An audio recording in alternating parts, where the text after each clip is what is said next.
నువ్వు బాధలో పడుకుంటే ఆయన నిన్ను ఎరగను అనుకున్నావా? నిన్ను పట్టించుకోడు అనుకుంటున్నావా? అలాంటోడు కాదండి నా యేసయ్య, అలాంటోడు కాదు. ప్రాణం ఇచ్చిన ప్రభు, తల్లి కంటే ఎక్కువ ప్రేమించిన ప్రభు. నువ్వు ఏడుస్తుంటే ఏడ్చేవాడు ఆయన, నువ్వు బాధపడుతుంటే బాధపడేవాడు ఆయన.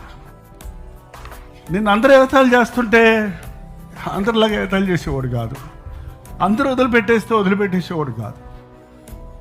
అలాంటోడు కాకపోతే యేసయ్య అసలు ఆయన కోసం బతకలేము మనం, అసలు బతకలేము.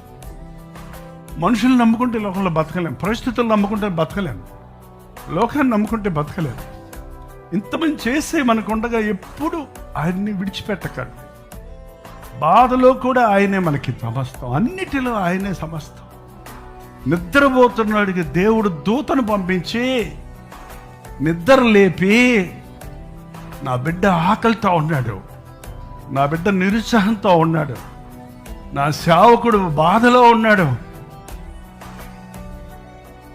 అని తట్టి లేపి, దూత వచ్చి అతన్ని ముట్టి, కొట్టి కాదు కొట్టల